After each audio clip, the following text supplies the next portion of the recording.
Chapter 23. Diaspar was none too pleased to see Alvin again. The city was still in a ferment, like a giant beehive that had been violently stirred with a stick. It was still reluctant to face reality, but those who refused to admit the existence of Lise in the outside world no longer had a place to hide.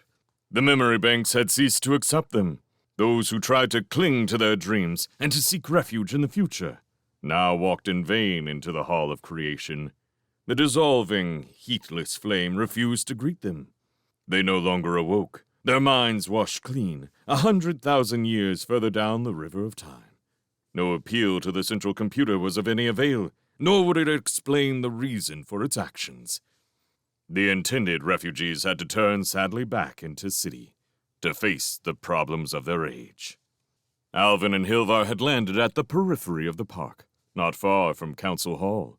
Until the last moment, Alvin was not certain that he could bring the ship into the city through whatever screens fenced its sky from the outer world.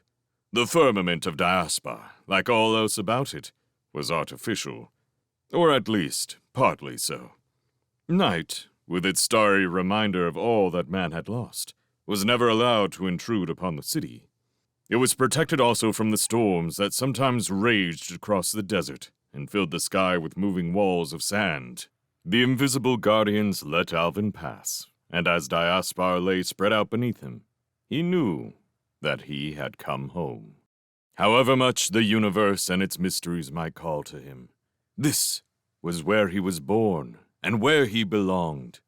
It would never satisfy him, yet always he would return. He had gone halfway across the galaxy to learn this simple truth. The crowds had gathered even before the ship landed, and Alvin wondered how his fellow citizens would receive him now that he had returned. He could read their faces easily enough as he watched them through the viewing screen before he opened the airlock.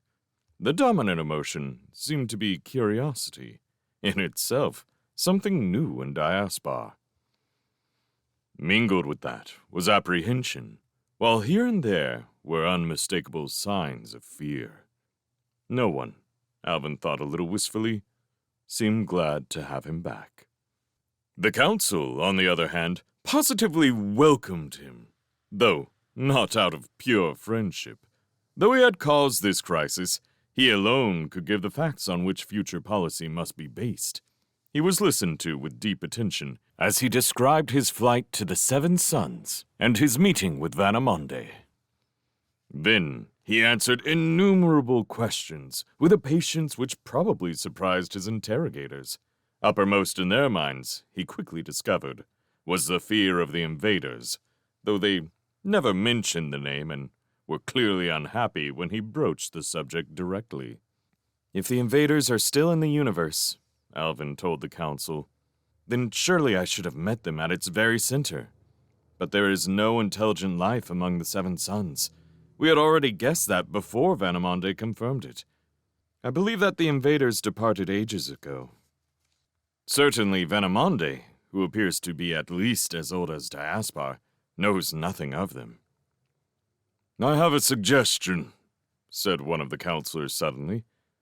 "Vanamonde may be a descendant of the invaders, in some way beyond our present understanding. He had forgotten his origin, but that does not mean that one day he may not be dangerous again." Hilvar, who was present merely as a spectator, did not wait for permission to speak. It was the first time that Alvin had ever seen him angry. "Vanamonde has looked into my mind," he said, "and I have glimpsed something of his. My people have already learned much about him, though they have not yet discovered what he is. But one thing is certain. He is friendly, and was glad to find us. We have nothing to fear of him." There was a brief silence after this outburst, and Hilvar relaxed with a somewhat embarrassed expression. It was noticeable that the tension in the council chamber lessened from then on, as if a cloud had been lifted from the spirits of those present. Certainly, the president made no attempt, as he was supposed to do, to censure Hilvar for his interruption.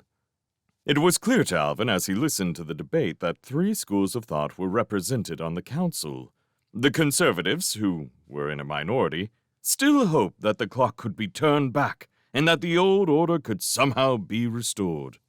Against all reason, they clung to the hope that Diaspar and Lys could be persuaded to forget each other again. The progressives were an equally small minority. The fact that there were any on the council at all pleased and surprised Alvin. They did not exactly welcome this invasion of the outer world, but they were determined to make the best of it. Some of them went so far as to suggest that there might be a way of breaking through the psychological barriers, which for so long had sealed Diaspar even more effectively than the physical ones. Most of the council, accurately reflecting the mood of the city, had adopted an attitude of watchful caution, while they waited for the pattern of the future to emerge. They realized that they could make no general plans, nor try to carry out any definite policy, until the storm had passed. Jessarak joined Alvin and Hilvar when the session was over. He seemed to have changed since they last met, and last parted, in the Tower of Loran, with the desert spread out beneath him. The change was not the one that Alvin had expected, though it was one that he was to encounter more and more often in the days to come. Jessarak seemed younger, as if the fires of life had found fresh fuel and were burning more brightly in his veins. Despite his age, he was one of those who could accept the challenge that Alvin had thrown to Diaspar. "I have some news for you, Alvin," he said. "I think you know Senator Geraint." Alvin was puzzled for a moment. Then he remembered. "Of course. He was one of the first men I met in Lys. Isn't he a member of their delegation?" "Yes.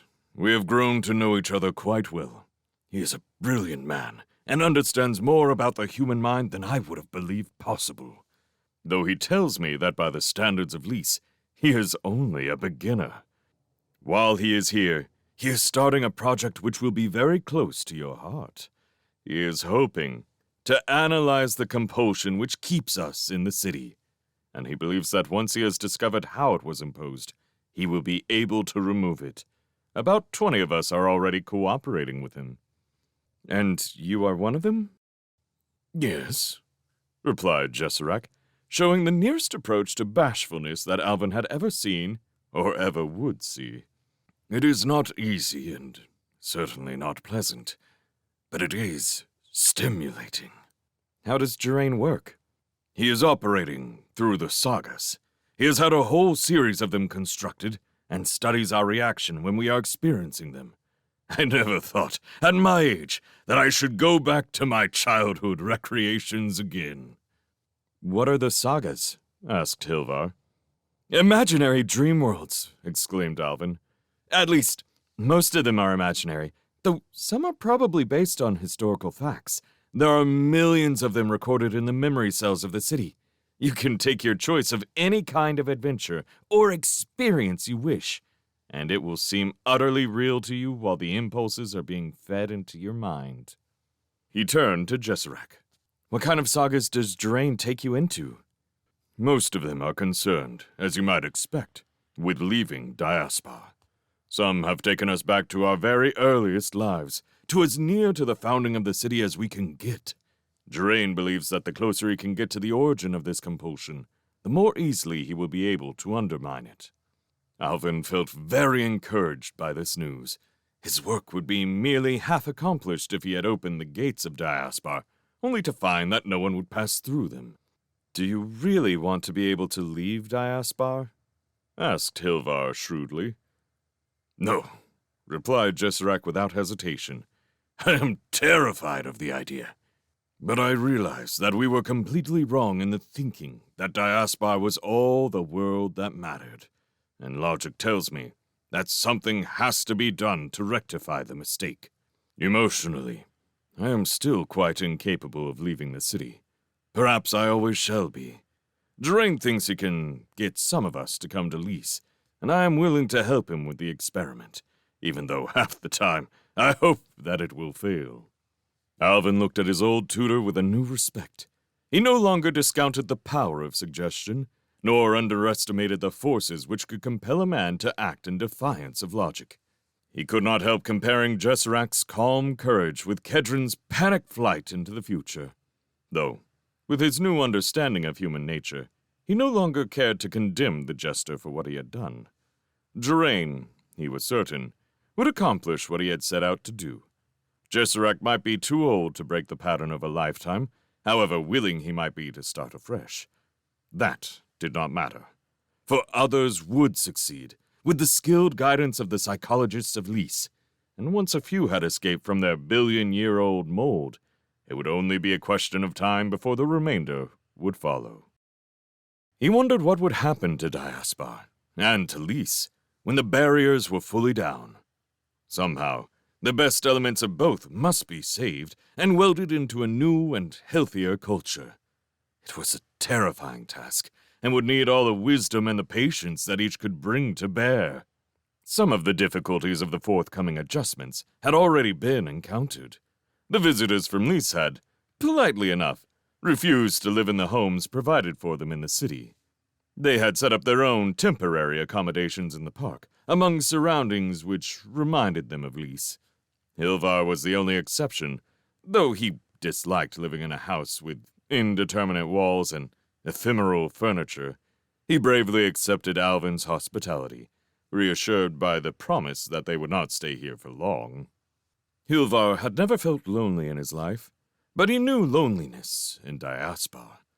The city was stranger to him than Lys had been to Alvin, and he was oppressed and overwhelmed by its infinite complexity and by the myriads of strangers who seemed to crowd every inch of space around him.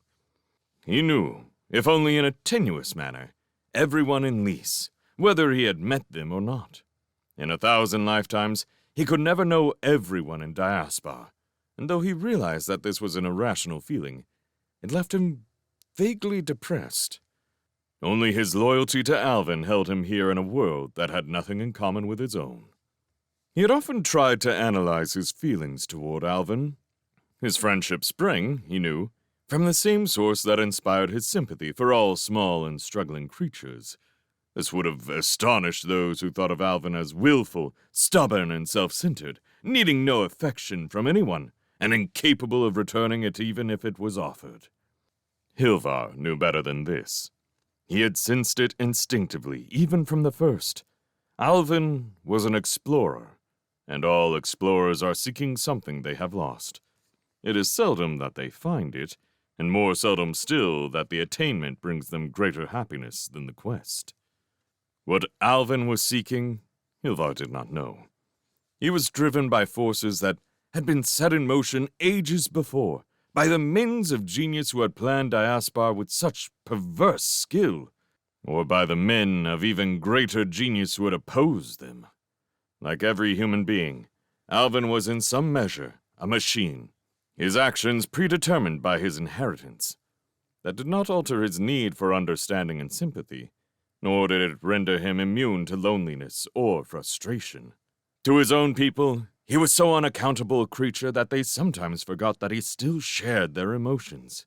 It needed a stranger from a totally different environment to see him as another human being. Within a few days of arriving in Diaspar, Hilvar had met more people than in his entire life, met them, and had grown to know practically none. Because they were so crowded together, the inhabitants of the city maintained a reserve that was hard to penetrate. The only privacy they knew was that of the mind, and they still clung to this even as they made their way through the endless social activities of Diaspar. Hilvar felt sorry for them, though he knew that they felt no need for his sympathy. They did not realize what they were missing. They could not understand the warm sense of community, the feeling of belonging, which linked everyone together in the telepathic society of Lys. Indeed, though they were polite enough to try to conceal it, it was obvious that most of the people he spoke to looked upon him pityingly as leading an incredibly dull and drab existence. Arestin and Etanya, Alvin's guardians, Hilvar quickly dismissed as kindly but totally baffled non-entities. He found it very confusing to hear Alvin refer to them as his father and mother, words which in Lys still retained their ancient biological meaning. It required a continual effort of imagination to remember that the laws of life and death had been repealed by the makers of Diaspar, and there were even times when it seemed to Hilvar that despite all the activity around him, the city was half empty because it had no children. He would wonder what would happen to Diaspar now that its long isolation was over. The best thing the city could do, he decided, was to destroy the memory banks which had held it in trance for so many ages. Miraculous though they were, perhaps the supreme triumph of the science that had produced them, they were the creation of a sick culture, a culture that had been afraid of many things. Some of those fears had been based on reality, but others, it now seemed, lay only in the imagination. Hilvar knew a little of the pattern that was beginning to emerge from the exploration of Vanamonde's mind. In a few days, Diaspar would know it too, and would discover how much of its past had been a myth. Yet, if the memory banks were destroyed, within 1,000 years the city would be dead, since its people had lost the power to reproduce themselves. That was the dilemma that had to be faced, but already Hilvar had glimpsed one possible solution. There was always an answer to any technical problem, and his people were masters of the biological sciences. What had been done could be undone, if Diaspar so wished. First, however, the city would have to learn what it had lost. Its education would take many years, perhaps many centuries. But it was beginning. Very soon, the impact of the first lesson would shake Diaspar as profoundly as had contact with Lys itself. It would shake Lys too. For all the difference between the two cultures, they had sprung from the same roots, and they had shared the same illusions. They would both be healthier when they looked once more, with a calm and steadfast gaze, into the past which they had lost.